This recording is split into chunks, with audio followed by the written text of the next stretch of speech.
So last week I told you all about how the 650 Triumph came into my life through a fairly obscure manner. Now that's all well and good, but really what we want to be doing is doing stuff. We want to get this thing back to on the road as soon as we can. So today we're going to strip down the frame of all the paint, see what interesting things we can find there, hopefully nothing too nasty. Get it repainted and get it reassembled. We'll be that one step closer to getting it back on the road.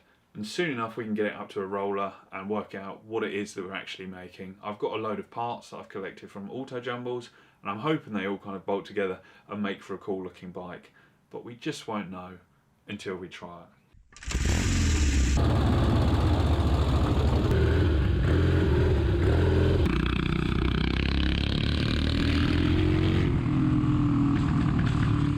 So what are we waiting for? Let's get cracking, let's strip down the frame, see what else we'll find, any horrors that may be laying beneath this paint, and yeah, let's build a 650 Triumph. I'm excited.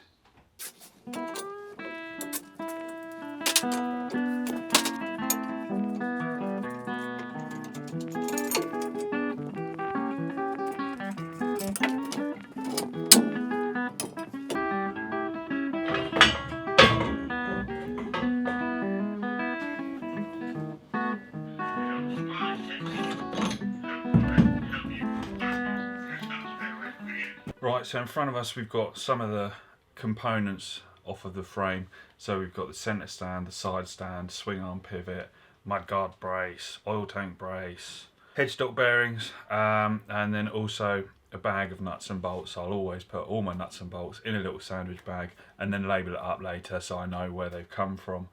Those are the smaller bits, nothing too interesting there. This side stand was a little bit hard to remove, hence the gas, a little bit of duck oil, and she came up free. The centre stand, that is in need of some repair. You can see right here the kind of lever where you would hook it down with your foot has snapped off, but we may not be using that anyway, so that's not too much of a worry. On to the major components. So you've got the main frame, subframe and the swing arm for the major components. Now the main frame looks to be good. The interesting thing about this is at one point it's been blue, a metallic blue, which I know was sprayed with the engine in the frame because I found the overspray on the engine. We've also got a layer of black, and underneath we've got white. Now why is the white interesting? This is an ex-police bike. So the earlier police bikes, on the frame number they ended with a W, later on they went to P. But you can see on the underside of the swing arm, right there, we have actually got the original white police paint. Same again on the subframe, and same again on the main frame. So these are all original components to the police bike. So whilst it's great that we found the original white paint, there's no way of saving it. Because it's had 2 or 3 paint coats over the top, it's rusted through, and also I don't want it to be white. It's not going to be a police bike replica. So the next thing to do is to strip all of the paint off of the frame and the swing arm. So yeah, we're going to be wire wheeling this, going across with the wire brush. It's a very intimate way of stripping the paint.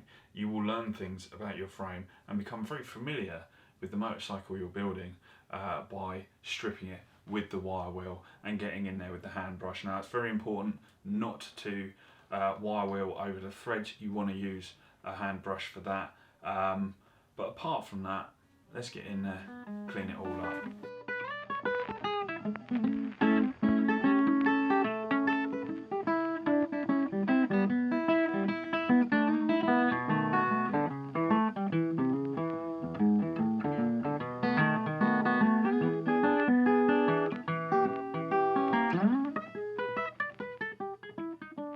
Right, well, I've got the swing arm all painted up now. It's supposed to be a satin black, but for some reason it's gone gloss. I don't know whether that's to do with the weather at the moment or what.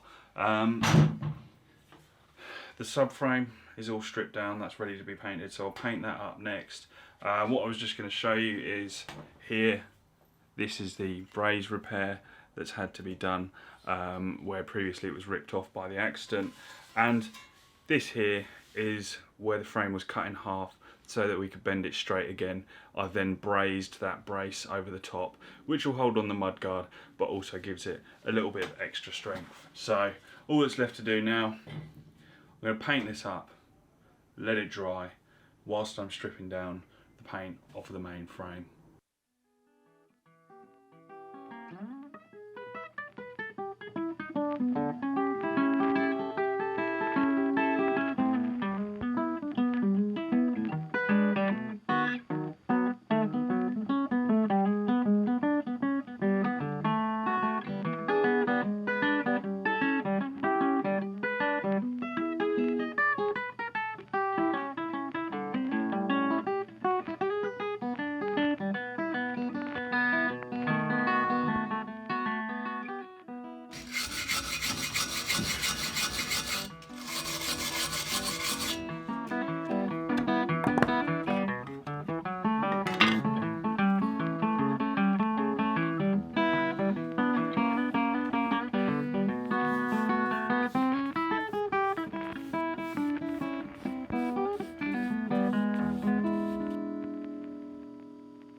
So I've finished cleaning up all of the frame and the frame components, painting all those up with my usually much loved straight to metal black paint, but I don't know whether they've changed the recipe or something like that, but it's dried very, very glossy, not how it usually would. It's usually a lovely satin.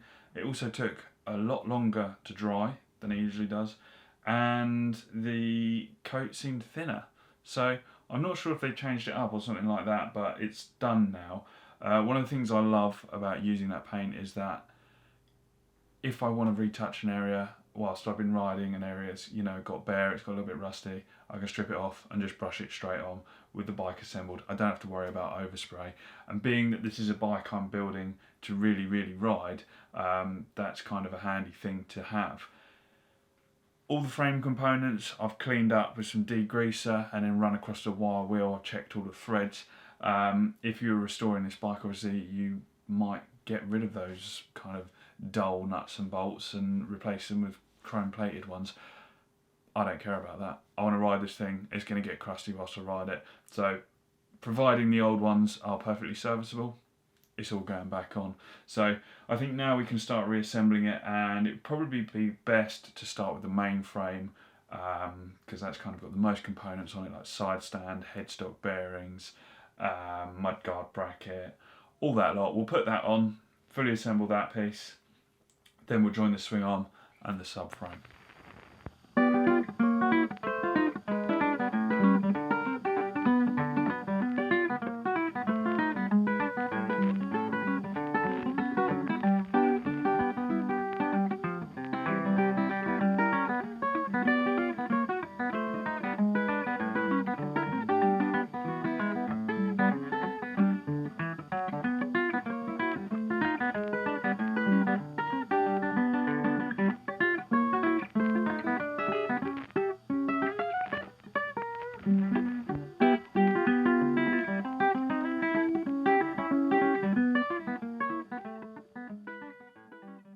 So with the subframe and the main frame reassembled and painted, it is now time to attach the swing arm. So I've already gone across and cleaned up the individual components for the swing arm. Obviously we're going to be greasing them all as we go back in. Now something to check on these is the swing arm bushes.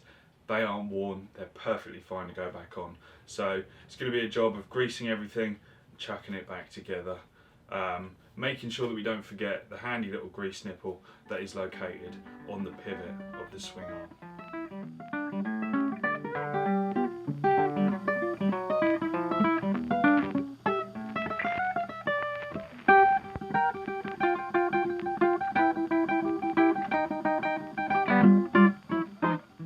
So the swing arm is back on now, and you can see it's got a nice smooth pivoting function as it should. Now it's all correctly greased. Unfortunately my camera decided to cut out during putting that back together, so I actually missed that, but you know what a swing arm looks like, and if you don't, you do now. So the frame is all back together, and this is great news because this is kind of our blank canvas. From here we can start putting the bike together. But that's going to do it for this week. I think we've done plenty today, and it's kind of one of the main boring jobs out of the way. Now we've got the kind of more interesting things, stuff that's going to make this start looking a little bit more like the motorcycle I want it to be. So thanks very much you guys for watching. I hope you really enjoyed it, and if you're looking forward to seeing the rest of the build, please subscribe if you're not subscribed already. If you enjoyed it, make sure you give it a thumbs up. Next week we're going to be looking at getting some suspension on there, so that's going to be cool. And then after that, I don't know, I guess we'll just see what's laying around and start getting some bits bolted on. Thanks very much guys, and I will see you next time.